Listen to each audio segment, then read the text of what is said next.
KP college of arts and science की YouTube class में स्वागत है। तो अपन जो कंटिन्यू क्लास पढ़ रहे थे उसके अंदर जो अपना कल जो सेकंड लेसन था interior structure of the earth यानी पृथ्वी की जो आंतरिक संरचना है उसको अपन ने पूरा कर लिया था। आज अपना थर्ड लेसन है थ्योरी ऑफ आइसोस्टेसी यानी हिंदी में होगा संतुलन की संकल्पना। ये जो संतुलन की संकल्पना है यानी पृथ्वी है उसके ऊपर जो संतुलन होता है, जो भौतिक भाग है, चाहे वो पर्वत है, पठार, मैदान, झील है, इन क्षेत्रों के अंदर जो संतुलन होता है वो कैसे होता है और किस प्रक्रिया के तहत होता है और इस संतुलन का जो अर्थ है वो क्या लिया जाएगा, इस चीज़ को अपन यहाँ पे एक एक करके विस्तार से पढ़ेंगे। तो सबसे पहले तो अपन ये देखेंगे कि जो आइसोस्टेसिस शब्द है ये कौन सी भाषा का है।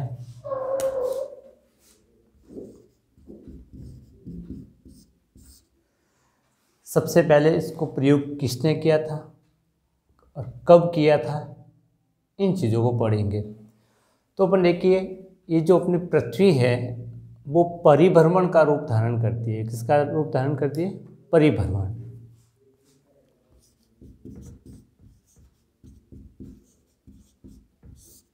यानी लगातार जो रोटेट है वो करती रहती है, घूमती रहती है, ठीक है ना। अब देखिए ये जो परिभ्रमण करती हुई पृथ्वी है उसके ऊपर अपन देखते हैं कि अपन यूँ कहा जाएगा कि ये जो पृथ्वी है इसके ऊपर जो भूदृश्यों का निर्माण हुआ है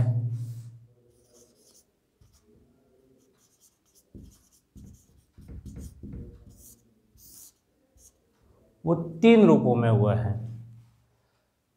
अब सबसे पहले इस पृथ्वी के ऊपर कौन कौन से भूदृश्य बने, उसके बाद कौन से बने और सबसे अंतिम में कौन बने। तो अपन ये देखिए कि R.D. सैलिसबरी की अगर बात की जाएगी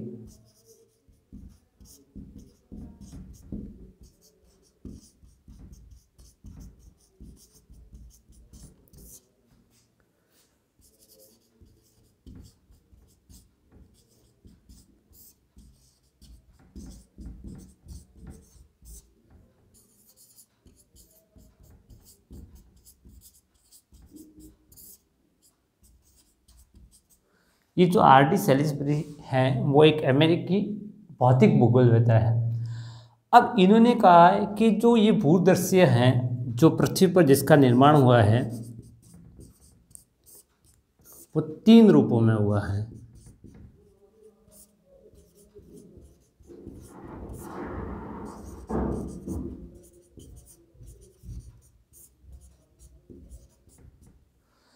अब ये जो 3 रूपों में पृथ्वी के ऊपर भूदृश्यों का निर्माण हुआ उसमें से अगर सबसे पहले बात की जाएगी जिसको अपन ये बोल सकते हैं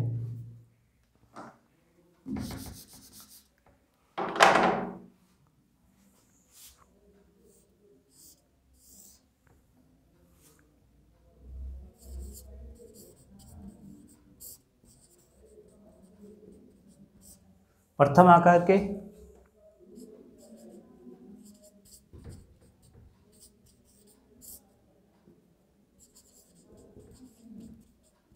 द्वितीय आकार के,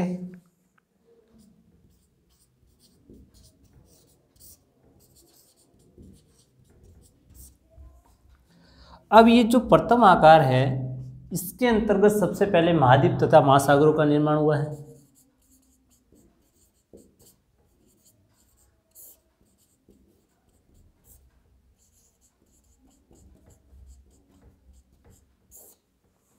उसके बाद पर्वत, पठार और मैदान।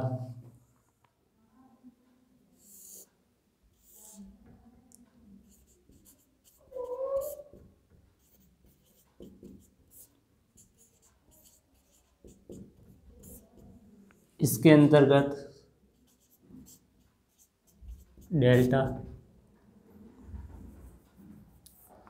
और जो झील है उनका निर्माण हुआ है।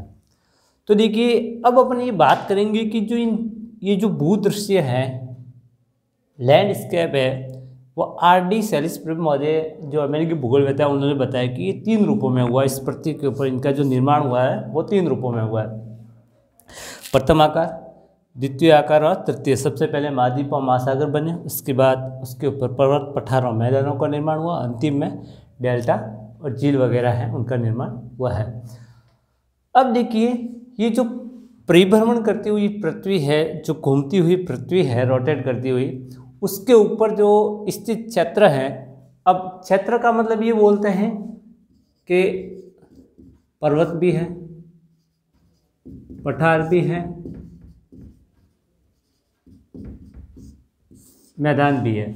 अब ये जो पृथ्वी है उसके ऊपर पर्वत, पठार, मैदान भी आपको दिखते हैं। और ये जो है ये ऐसे भाग हैं जो ऊपर उठे हुए होते हैं। वैसे अपन ये कह सकते हैं जो मैदान होता है वो एक समतल रूप धारण किए हुआ होता है। तो अपन कहते हैं कि जो परिभ्रमण करती हुई पृथ्वी है उसके ऊपर जो स्थित क्षेत्र है, चाहे वो पर्वत हो, पठार हो, मैदान हो, ये ऊपर उठे हुए होते हैं। और दूसरी ओर जो पृथ्वी है उसकी गहराई में जो स्थित क्षेत्र है, जिसमें अपन ये मान सकते हैं कि झील आते हैं, समुद्र आते हैं, महासागर वगैरह आते हैं।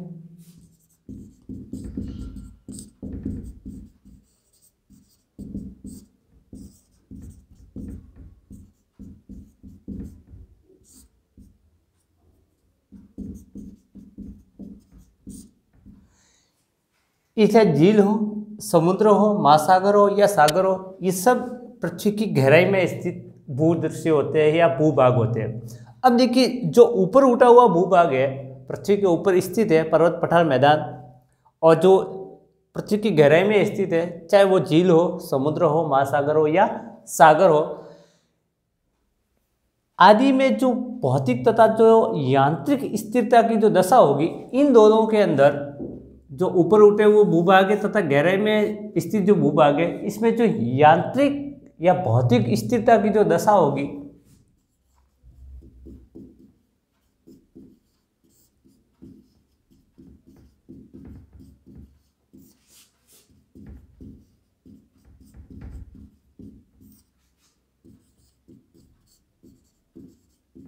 दशा को ही अपन क्या बोलते हैं, संतुलन बोलेंगे। क्या बोलेंगे? संतुलन कहा जाएगा।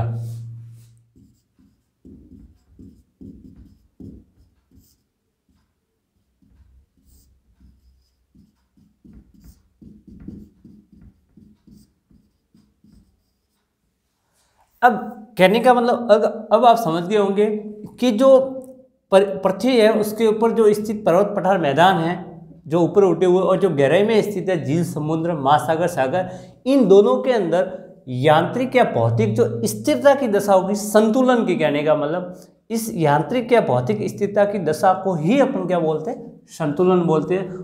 और इसी को ही अपन ये बोल सकते हैं कि भूगोल की भाषा में के अंदर इसको आइसोस्टेसी बोला जाता है। एक्चुअली में जो आइसोस्टेसी है वो ग्रीक भाषा का शब्द है। ये जो शब्द है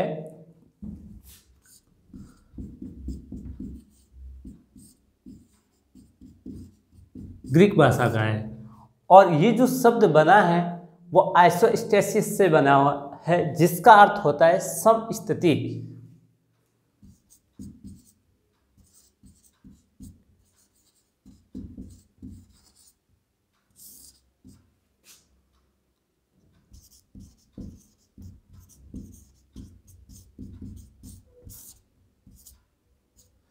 यानी जो आइसोस्टेसिस जो शब्द है वो ग्रीक भाषा का है, और ये जो शब्द बना वो आइसोस्टेसिस से बना है। और इस आइसोस्टेसिस शब्द का अर्थ होता है समस्थिति, यानी सम का मतलब बराबर, स्थिति का मतलब समतल। तो बराबर स्थिति होती है, जो संतुलन, एक प्रकार का जो संतुलन होता है।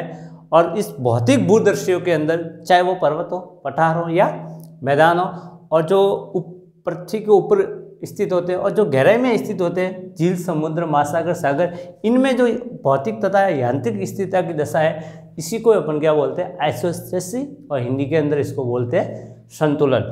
और ये ग्रीक भाषा का शब्द है, और जो ये आइसोस्टेसिस से बना है, जिसका अर्थ होता है समस्थिति। अब देखिए ये जो आइसोस्टेसिस शब्द है इसको सबसे पहले प्रयोग किसने किया था?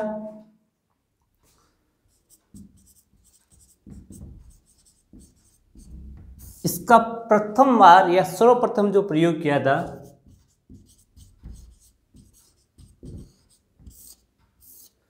वो अमेरिकी भौतिक भूगोलवेत्ता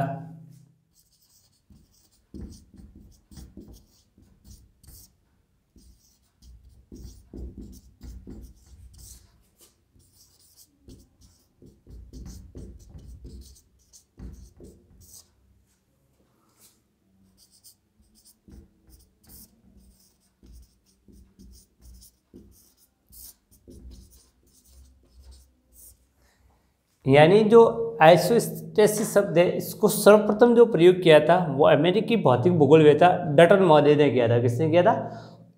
और इस शब्द को जो सर्वप्रथम दिया गया था वो 1889 के अंदर दिया गया था। तो कहने का मतलब दो बातें स्पष्ट हो गई कि जो आइसोस्टेसिस शब्द है वो ग्रीक भाषा का है, तो आइसोस्टेसिस से बना है जिसका हिंदी के अंदर अर्थ होता है समस्थिति, और इसको सर्वप्रथम डटन महोदय ने दिया था और 1889 के अंदर 1889 में। अब देखिए, अब अपन ये देखेंगे कि संतुलन का जो सीधा सा अर्थ है वो तो अपन ने ये देख लिया कि पर्वत, पठार, मैदान, जो ऊपर उठे हुए झील, समुद्र, महासागर, सागर, इसमें यांत्रिक तथा भौतिक जो स्थिरता की दशा है उसको एक संतुलन कहेंगे। अब अपन देखिए जो ये डटन महोदय की अगर बात की जाएगी, क्योंकि सर्वप्रथम इसके ऊपर जो अपने कहते हैं कि जो कार्य किया है वो डटन महोदय ने किया है। किसने किया है?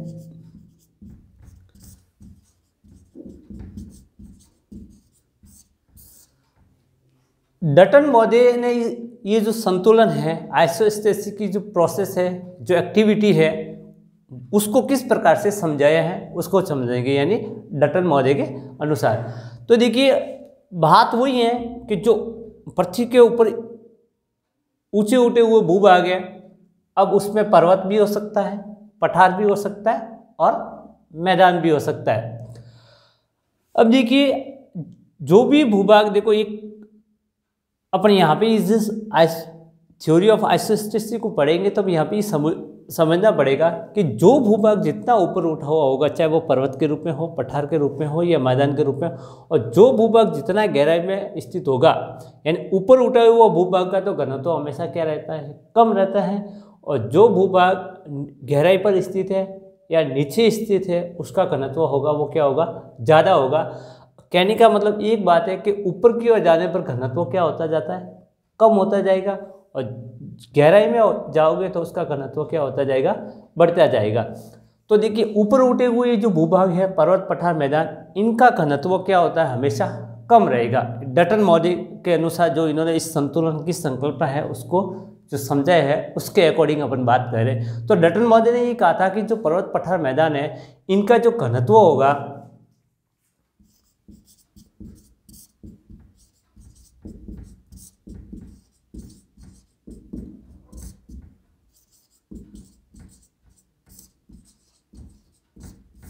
पर्वत, पठार, मैदान जो ऊपर उठे उनका घनत्व क्या होगा? कम होगा, तथा जो नीचे धसे हुए भूभाग है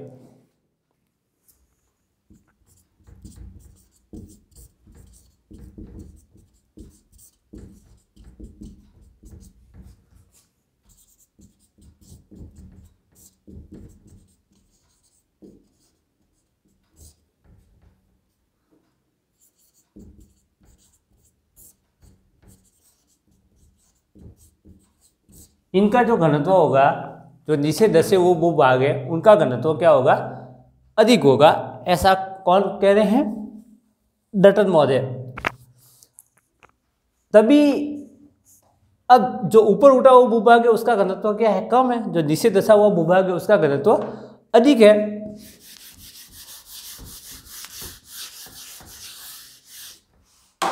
लेकिन इन सब का जो भार होगा, इन सब का जो भार होगा वो एक तल के सारे क्या होता है? बराबर होता है।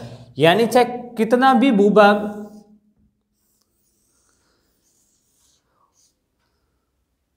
ये जैसे भूभाग है वो ऊपर उठा हुआ है और एक भूभाग है चाहे कितना भी नीचे हो, तो जो भूभाग ऊपर उठा हुआ होगा, चाहे वो पर्वत के रूप में हो, पठार के रूप में हो या मैदान के रूप में, और जो भूभाग नीचे धंसा हुआ है, चाहे वो झील के रूप में हो, सागर के रूप में हो, महासागर के रूप में हो या समुद्र के रूप में हो।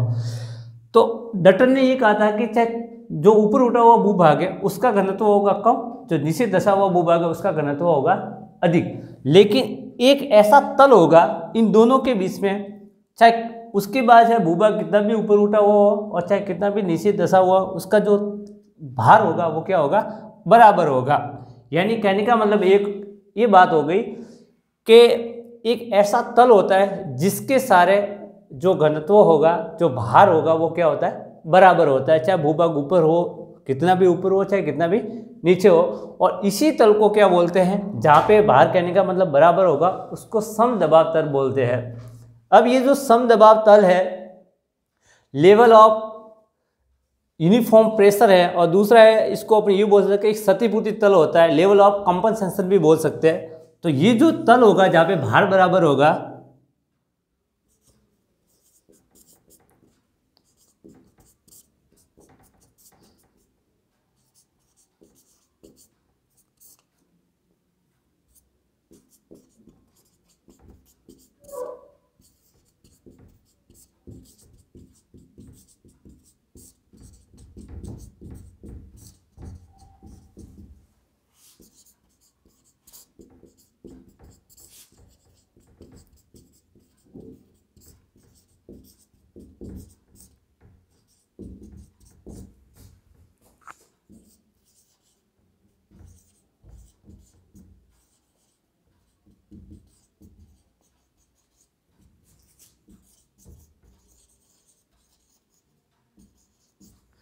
यानी एक ऐसा तल होगा जिसके सारे चाहे कितना भी भूभाग ऊपर उठा हुआ हो, चाहे वो पर्वत पठार मैदान के रूप में हो, और चाहे कितना भी नीचे धंसा हुआ हो, चाहे वो झील हो, समुद्र हो, महासागर हो या सागर हो, तो जिस तल के सारे उनका भार बराबर होगा उसको अपन समदबाव तल या लेवल ऑफ यूनिफॉर्म प्रेशर बोलेंगे। और इसका दूसरा और नाम है, इसको क्षतिपूर्ति तल भी बोल सकते हैं, लेवल ऑफ कंपनसेशन।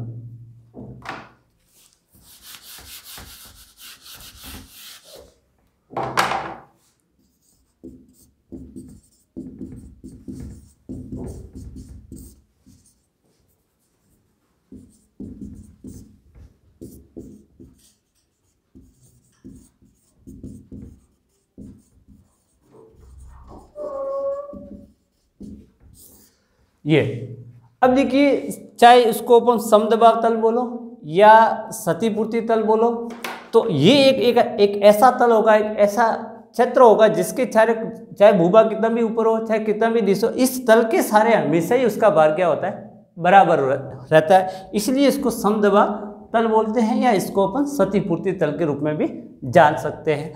तो इसको इंग्लिश के अंदर लेवल ऑफ यूनिफॉर्म प्रेशर और इसको लेवल ऑफ कंपनसेशन बोलते हैं। अब देखिए, जब कभी ऐसा होता है कि जो संतुलन है इन दोनों भूभागों में, ऊपर उठे हुए भूभाग और नीचे धंसे हुए भूभाग, उसका जो संतुलन होता है वो क्या हो जाता है, समाप्त हो जाता है। क्योंकि देखिए, ये जो पृथ्वी है उसमें लगातार कुछ ऐसी एक्टिविटी होती है, जो क्रिया होती है, गतिविधि होती है, जिसके तहत जो संतुलन है वो क्या हो जाता है, समाप्त हो जाता है। अब जो समाप्त हुआ संतुलन है, जो आइसोस्टेसिस हुई थी, उसके अंदर जो संतुलन है वो समाप्त होने से समाप्त तो हो गया। उसके बाद उस भूभाग के अंदर पुनः से उस संतुलन की जो क्रिया है, यानी पुनः जो संतुलन स्थापित है, उसको करने के लिए उसको क्षतिपूर्ति करना पड़ेगा। क्या करना पड़ेगा? अब कहने का मतलब है कि जो पहले जो तल था उन दोनों के अंदर बैलेंस था, ठीक है ना, लेवल था, बराबर था, संतुलन था। लेकिन कुछ ऐसी परिस्थितियां हो जाती है कि वो संतुलन क्या हो जाता है, समाप्त हो जाता है। तो संतुलन समाप्त हो गया है तो उसको पुनः अपने पहली वाली स्थिति में आने के लिए उसको क्या करना पड़ेगा, क्षतिपूर्ति करनी पड़ेगी।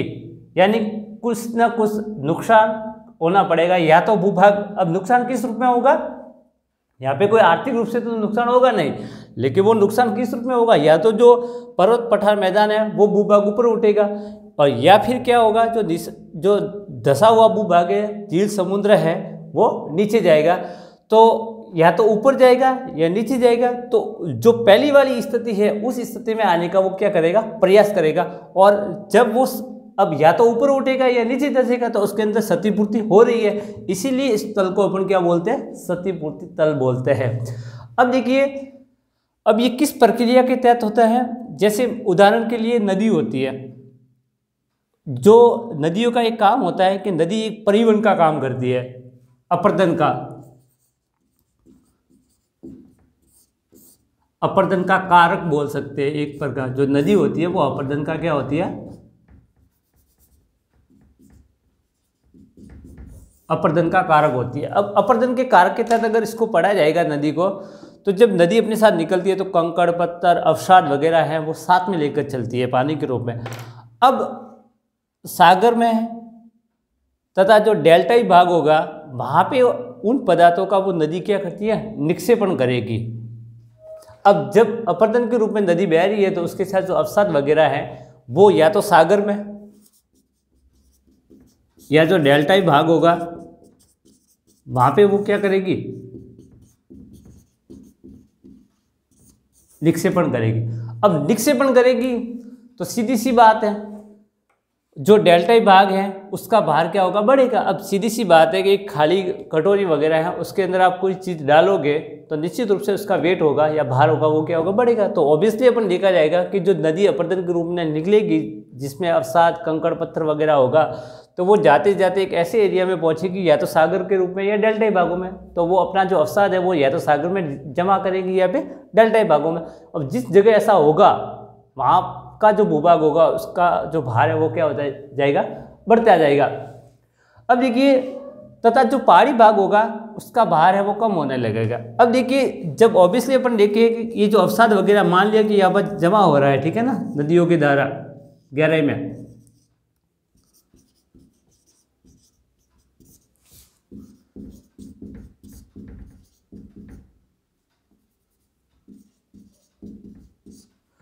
अब जब ये नदियां हैं वो अवसाद को यहाँ पे क्या कर रही है, डिपोजिट कर रही है, निक्षेपण कर रही है। अब जब इस भूभाग यहाँ पे ये कंकड़ पत्थर वगैरह जमा होगा तो इसका भार क्या होगा, बढ़ेगा।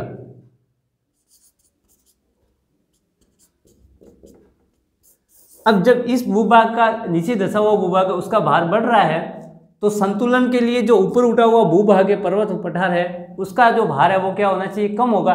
क्योंकि एक बढ़ेगा तो एक घटेगा, तभी वो संतुलन की प्रक्रिया होगी।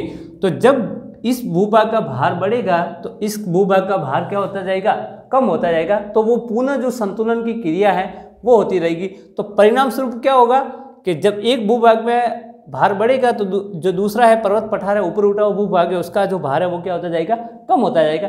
परिणाम स्वरूप जो भू संतुलन क्या होता, समाप्त हुआ था पहले, अब वो समाप्त हो गया था, अब वो पुनः क्या है, संतुलन की स्थिति में आ रहा है। तो इसे स्थापित करने के लिए जो पहाड़ी भाग का भाग है वो ऊपर उठने लगेगा और तथा डेल्टाई भाग है वो नीचे धंसने लगेगा ताकि संतुलन बना रहे।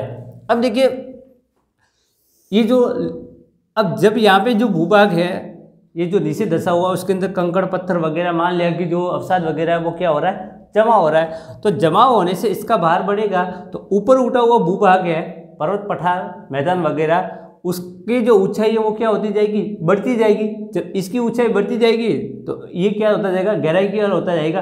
तो जो संतुलन समाप्त हुआ था वो पुनः क्या हो जाएगा, संतुलन की स्थिति में आ जाएगा।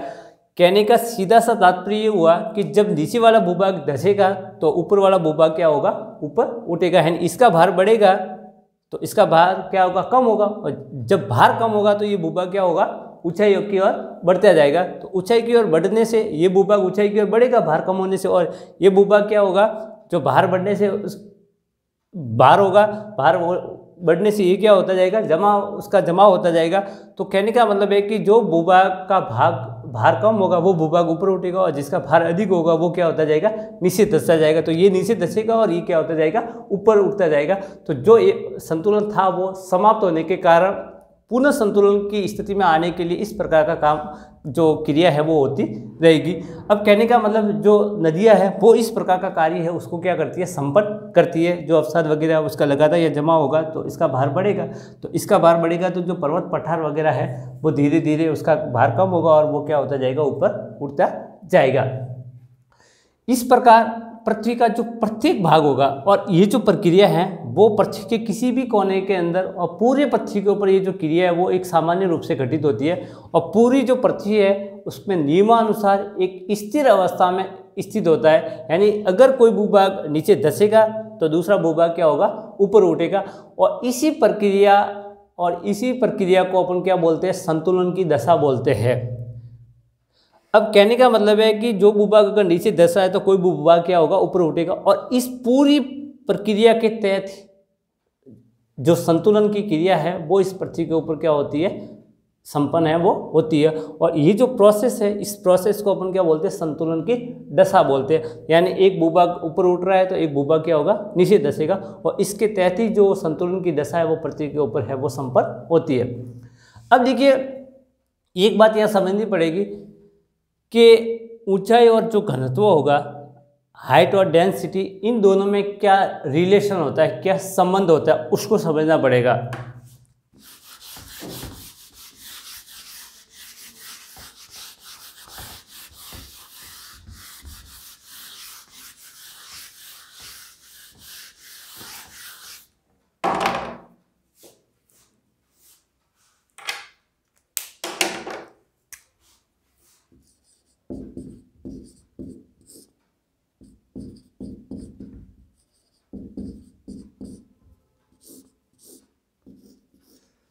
ये दोनों एक प्रकार के कारक हैं, एक है घनत्व, एक है ऊंचाई। अब इस संतुलन की जो प्रक्रिया है, जो आइसोस्टेसिस की जो प्रोसेस है, इसमें इन दोनों का क्या रोल रहता है और इन दोनों का आपस में संबंध है वो किस प्रकार का है। अब देखिए इस थ्योरी के अनुसार अगर पढ़ा जाएगा आइसोस्टेसिस के अकॉर्डिंग, तो जो ऊंचाई तथा जो घनत्व होगा उस दोनों में विपरीत संबंध पाया जाएगा।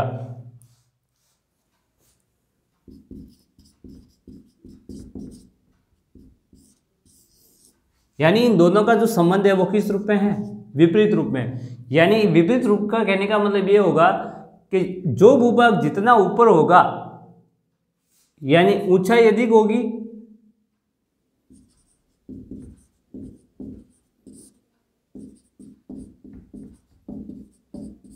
अधिक ऊंचाई होगी तो उसका घनत्व होगा वो कम होगा। यानी ऊंचाई अधिक है तो घनत्व क्या होगा, कम होगा, और ऊंचाई कम है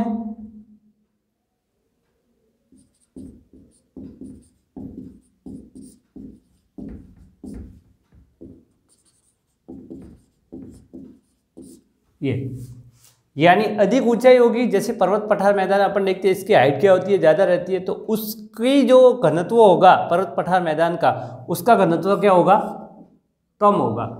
और जिसकी ऊंचाई कम होगी, जैसे अपन देखते हैं झील वगैरह है, सागर है, महासागर है, गहराई में स्थित होते हैं, तो उसका घनत्व क्या होगा, अधिक होगा। इसीलिए अपन कहते हैं कि घनत्व तथा ऊंचाई है उनमें क्या होगा, विपरीत सम होगा। कहने का सीधा सा अर्थ ये हुआ कि ऊंचाई जितना भूभाग ऊपर होगा उसका घनत्व क्या होगा, कम होगा, और जो भूभाग जितना नीचे है या धंसा हुआ है उसका घनत्व उतना ही क्या होगा, अधिक होगा। तो देखिए इस प्रकार ऊंचे ऊंचे भाग का घनत्व कम तथा जो नीचे धंसा हुआ भाग है उसका घनत्व अधिक होगा। तो इसको अपने एक एग्जाम्पल के रूप में भी देख सकते हैं।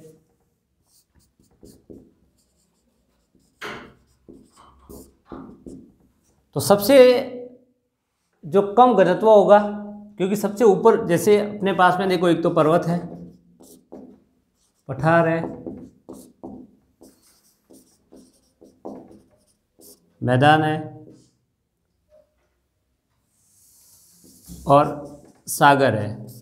अब आपको इसमें से ऑप्शन दिया जाए कि पर्वत, पठार, मैदान और सागर, इसमें से सबसे ऊपर या सबसे अधिक जो ऊंचाई होती है, जो हाइट होती है, वो किसकी होगी, तो सीधा सा आपका ऑप्शन क्या होगा, पर्वत होगा। तो पर्वत आएगा। उसके बाद दूसरे नंबर पे पठार है, उसके बाद मैदान है, और उसके बाद सागर है। अब ये क्या है, के बढ़ते हुए क्रम में है, यानी जो भूभाग जितना ऊपर है उसका घनत्व उतना ही कम है, तो पर्वत सबसे ऊपर है इसलिए इसका घनत्व क्या होगा, कम होगा। दूसरे नंबर पे पठार होगा, तो पर्वत से ज़्यादा घनत्व किसका होगा, पठार का होगा, और पठार से ज़्यादा घनत्व मैदान का होगा, और सबसे नीचे दसा हुआ भाग होता है सागर, इसका घनत्व क्या होगा, सबसे अधिक होगा। तो कहने का मतलब है कि जो पर्वत है उसका घनत्व क्या रहता है, सबसे कम, उसके बाद पठार का अधिक रहेगा, उसके बाद मैदान का और सागर का सबसे अधिक रहेगा। तो उसको अपन इस प्रकार से समझ सकते हैं, यानी घनत्व और ऊंचाई में एक प्रकार का क्या रहता है, विपरीत संबंध है वो पाया जाता है। और आपको आप इस प्रकार से भी क्रम रूप से इसको व्यवस्थित कर सकते हैं। किंतु देखो ये प्रत्येक जो भाग होता है वो क्षतिपूर्ति तल, जो अपने अभी पढ़ा था कि जो लेवल ऑफ कंपनसेशन होगा, एक ऐसा तल होगा जिसके सारे चाहे भूभाग कितना भी ऊपर हो, चाहे कितना भी दसा हुआ होगा, वो उस तल के सारे क्या होता है, उसका भार है वो बराबर होगा, और उसी तल के सारे संतुलन की जो दशा है वो पाई जाती है। तो ये चाहे पर्वत, पठार, मैदान कितना भी ऊपर है और सागर कितना भी दशा हो, लेकिन एक तल जरूर होगा इस पृथ्वी के आंतरिक भाग के अंदर, जहाँ पे अपन ये देखते हैं कि जो उसका भार होगा, उसका जो लेवल होगा वो क्या होगा, बराबर होगा, और उसी को अपन क्या बोलते हैं, संतुलन की दशा बोलते हैं। ठीक है, अब देखिए ये जो संतुलन का जो सिद्धांत है, संतुलन की जो थ्योरी है, यानी आइसोस्टेसी की जो थ्योरी है, उसकी उत्पत्ति कैसे हुई और कहाँ से हुई है, उसको अभी अपन पढ़ेंगे। तो अभी आपने ये समझ लिया होगा कि जो थ्योरी ऑफ आइसोस्टेसी है उसका सामान्य अर्थ क्या होता है, किस भाषा का शब्द है, कौन से शब्द से मिलकर बना है, और सबसे पहले इसको किससे दिया है, और ये जो ऊपर उठा हुआ भूभाग है और जो नीचे दसा हुआ भूभाग है, और इन दोनों में किस प्रकार का जो संबंध है वो पाया जाता है, वो अभी अपने देखा था। अब अपन देखेंगे जो थ्योरी ऑफ आइसोस्टेसी है उसका जो प्रतिपादन हुआ है वो किस प्रकार से हुआ और कहाँ पे हुआ है।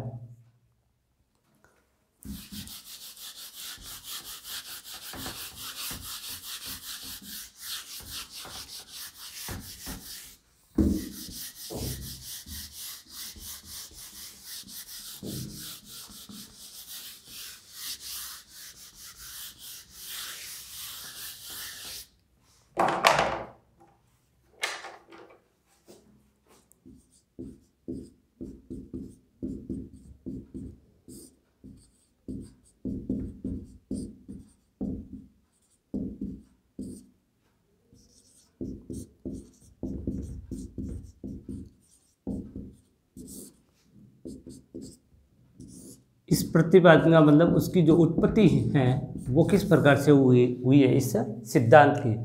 तो देखिए वैसे तो ये जो शब्द है वो तो 1889 के अंदर डटन महोदय ने दिया था, लेकिन उससे भी पहले 1859 में, कब की बात है, 1859 की। और ये एक अपन ये कहेंगे ये जो थ्योरी ऑफ आइसोस्टेसी है इसकी उत्पत्ति है वो भारत में मानी गई है, भारत से हुई है।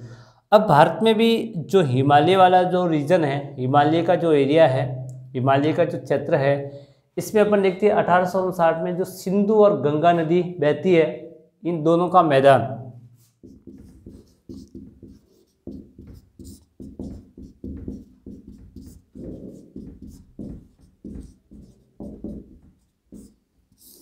ये क्योंकि ये जो दोनों नदियां हैं इन दोनों की जो उत्पत्ति होती है वो हिमालय क्षेत्र से ही होती है। अब 1859 में जो सिंधु गंगा का जो मैदान है, इनके जो अक्षांश होते हैं,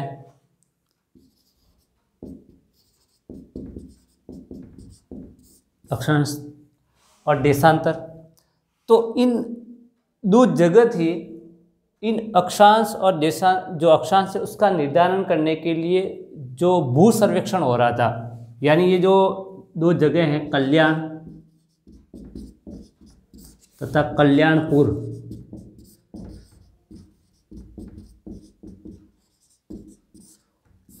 ये दोनों हैं वो हिमालय एरिया में पड़ते हैं, हिमालय जो रीजन है वहाँ पे। तो सिंधु गंगा का जो मैदान है वहाँ पे जो अक्षांशों का निर्धारण करने के लिए भू सर्वेक्षण का जो कार्य है वो चल रहा था।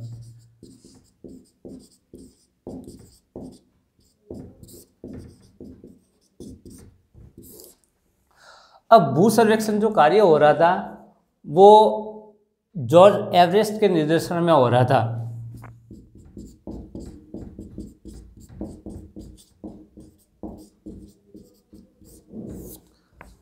अब देखिए, जो सिंधु गंगा का मैदान है 1859 में जो भू सर्वेक्षण का जो कार्य हो रहा था वो जॉन एवरेस्ट के निर्देशन में, और वहाँ पे 2 जगह हैं, एक का नाम है कल्याण, दूसरा का जो नाम है कल्याणपुर है। अब इन दोनों जो स्थान हैं, इन दोनों का जो अक्षांश है उसके अंदर अंतर आ रहा था। अब ये जो अंतर आ रहा था वो 2 विधियों के आधार पर इसका सर्वेक्षण किया गया था, यानी जो सर्वे करने के दोनों के मेथड थे कल्याण तथा कल्याणपुर, वो 2 विधियों के तहत गया था। और दोनों विधियों से जब इन दोनों स्थानों का जब सर्वे किया गया 2 अलग अलग विधियों से, तो उन दोनों में डिफरेंस आ रहा था। उस डिफरेंस की वजह से ही ये जो सिद्धांत है, इस सिद्धांत की क्या हुई है, उत्पत्ति है वो मानी गई है। अब देखिए, अब पहली जो विधि है जिसके तहत भू सर्वेक्षण का कार्य हुआ था उसका नाम है त्रिभुजीकरण विधि, ट्रायंगुलेशन मेथड।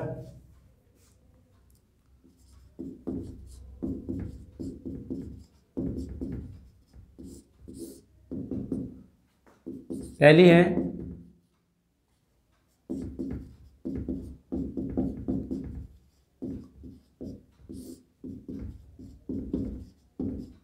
ये त्रिभुजीकरण विधि, ट्रायंगुलेशन मेथड। दूसरी जो थी वो खगोलीय विधि थी, एस्ट्रोनॉमिकल मेथड।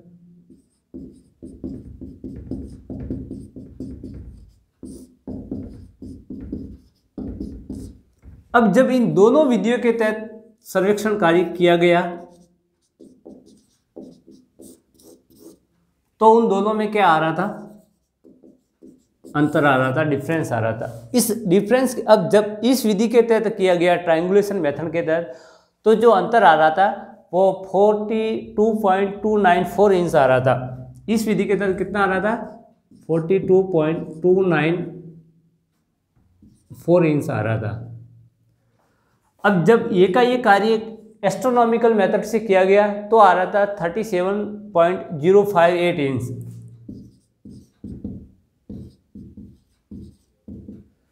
अब एक में आ रहा था 42.294 इंच और दूसरे में आ रहा था 37.058 इंच। अब जब इन दोनों का डिफरेंस किया गया तो आप देखोगे इन दोनों को माइनस करते हैं, 42.294 में से 37.058, तो ये जो आ रहा था 5.236 आ रहा है, ये अंतर आ रहा था। अब एक विधि से जब ये सर्वेक्षण किया जा रहा था तो वो 42.294 और दूसरी से जो त्रिभुजीकरण विधि ट्रायंगुलेशन मेथड है उससे इतना आ रहा था, और जो एस्ट्रोनॉमिकल मेथड है उससे कितना आ रहा था, 37.058। इन दोनों का जो डिफरेंस था वो कितना है, 5.236 है। अब ये जो अंतर आया था, इस अंतर का पीछे का जो कारण था वो ये जो अंतर का जो कारण है, इस कारण ने ही अपने कहते हैं कि इस सिद्धांत की उत्पत्ति में योगदान दिया है। अगर ये इन दोनों विधियों से ये डिफरेंस नहीं आता है 5.236, तो इस सिद्धांत की शायद उत्पत्ति भी नहीं होती है। अब देखिए, ये जो डिफरेंस आया, इस डिफरेंस की कैलकुलेशन करने के कारण ही ये जो सिद्धांत है वो अस्तित्व में आया है। अब देखिए, अलग अलग जो विद्वान हैं उन्होंने अपनी अपनी जो थ्योरी है वो रखी है। अब ये जो डिफरेंस है, इस डिफरेंस के पीछे का जो कारण है वो क्या हो सकता है, उसको समझने के लिए अलग अलग जो विद्वान है, चाहे वो एरी है, प्राट महोदय हैं, उनकी जो थ्योरी है वो अपन पढ़ेंगे। तो अब ये जो कल्याण तथा कल्याणपुर 2 जगह हैं, इन दोनों का जो अक्षांश है उसमें जो डिफरेंस आया था, जो जॉन एवरेस्ट के निर्देशन में जो कार्य हो रहा था, और उसकी वजह से ही ये जो सिद्धांत है उसकी क्या है, उत्पत्ति हुई है। अगर ये डिफरेंस नहीं आता तो शायद इस सिद्धांत की उत्पत्ति भी नहीं होती है। तो ये सिद्धांत है वो भारत का जो सिंधु गंगा का मैदान है वहीं पे इसकी अपनी कहते हैं उत्पत्ति मानी गई है। तो देखिए, अब ये जो डिफरेंस है, जो अंतर है, उसका कारण हिमालय की निकटता के कारण हो सकता है, क्योंकि ये दोनों जो रीजन है कल्याण तथा कल्याणपुर, ये हिमालय क्षेत्र में स्थित है। और क्योंकि हिमालय जो है पर्वत है, हिमालय जो माउंटेन है, वो अपनी जो आकर्षण शक्ति है, जो ग्रेविटी होती है, उसकी वजह से क्या होता है, वो पेंडुलम की भांति काम करता है। जैसे घड़ी होती है तो उसके नीचे का जो सौर होता है ये जैसे ये हिलता रहता है इस तरह से। अब ये जो पेंडुलम का जो प्रोसेस है वो इस एरिया के अंदर भी लागू होता है। अब ये जो पेंडुलम है वो क्या होता है, आकर्षण के कारण क्या रहता है, हिलता रहता है, उसका खिंचाव होता रहता है। तो अब देखिए जो ये दोनों एरिया है वो हिमालय क्षेत्र के निकट स्थित है।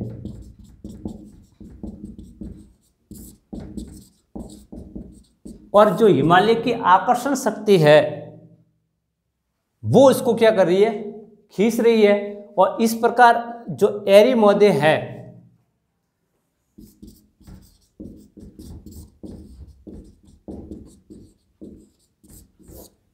उन्होंने ये माना है कि हिमालय की आकर्षण शक्ति ही इसके लिए जिम्मेदार है। कहने का मतलब बात ये हुई कि इन दोनों वीडियोस के तहत जो डिफरेंस आया है इसका कारण एरीमोदे ने ये बताया है कि ये जो दोनों एरिया है वो हिमालय क्षेत्र में स्थित है और हिमालय है वो एक प्रकार के पेंडुलम की तरह काम कर रहा है। यानी जो हिमालय है उसकी आकर्षण शक्ति से ही इन दोनों स्थानों में क्या है, अंतर आ रहा है। यानी सीधा सा अर्थ हो गया, एरीमोदे ने ये बताया कि इन दोनों स्थानों में जो अंतर है वो हिमालय की आकर्षण शक्ति के कारण ही है। ऐसा किसने कहा, एरीमोदे ने।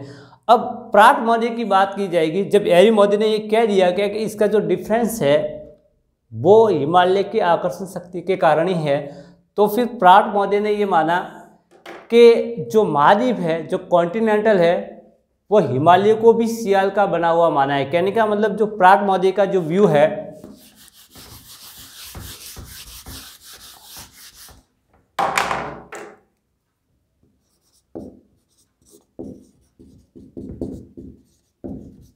यहाँ पे ये समझना है कि इन दोनों जगहों में जो डिफरेंस आ रहा है ये इन दोनों वीडियो के तहत उसका एरीमोदे ने कारण क्या माना है कि हिमालय की आकर्षण शक्ति को माना है।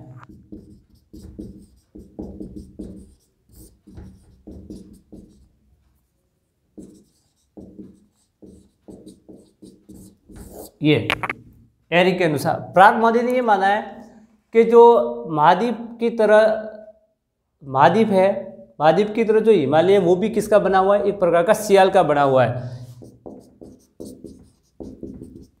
जैसे अपन जो स्वेस महोदय है उसके अनुसार ये पढ़ा था कि सियाल, सीमा, निपे। तो कहने का मतलब जो महाद्वीप है वो सियाल से निर्मित है, किससे बने हुए हैं, और जो महासागर है वो सीमा से निर्मित है। तो उन्होंने ये माना कि जिस तरह से जो महाद्वीपों का निर्माण किससे हुआ है, सियाल, उसी तरह से जो हिमालय है वो भी किससे निर्मित है, सियाल परत से निर्मित है। सियाल का मतलब जो हल्के पदार्थों सिलिका और एल्यूमिनियम से है उस प्रकार के पदार्थों से ये निर्मित है और जिसका जो घनत्व है वो 2.7 है। अब जब जो हिमालय है वो सियाल रूपी परतों से निर्मित है तो इस आधार पर गणना अगर की जाएगी, कैलकुलेशन किया जाएगा, क्योंकि जो महाद्वीप है वो सियाल से निर्मित है, उसी आधार पर प्राट-मोदे ने ये माना है कि हिमालय भी किससे निर्मित है, सियाल से, तो उसका घनत्व 2.7 है। तो उसी तरह से अगर इसका कैलकुलेशन किया जाएगा इन दोनों का, तो जो डिफरेंस है, अगर प्राट-मोदे ये कहते हैं कि अगर हिमालय है वो सियाल परतों से निर्मित है तो उसका अंतर 5.26 नहीं आना चाहिए, उसकी जगह कितना अंतर आना चाहिए, 15.885 इंच आना चाहिए।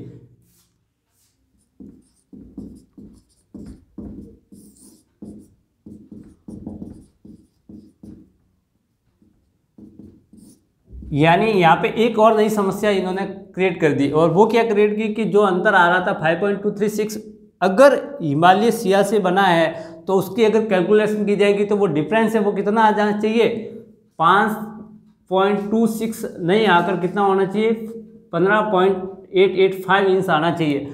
अब जब इतना अगर डिफरेंस आ रहा है तो कहने का मतलब है कि जो अंतर है वो इस हिसाब से ये देखा जाएगा कि 15.885 होना चाहिए। तो कहने का मतलब है कि जो ये प्राट-मोदे हैं उन्होंने इस चीज़ को ये माना है कि हिमालय है वो अपने आप में कैसे पदार्थों से निर्मित है जिसका घनत्व कम है, यानी वो सिलिका तथा जो एल्यूमिनियम जैसे हल्के जो एलिमेंट्स है उससे निर्मित है, इसलिए उसका डिफरेंस है वो वास्तव में 5.236 न होकर कितना होना चाहिए, 15.885 इंच होना चाहिए।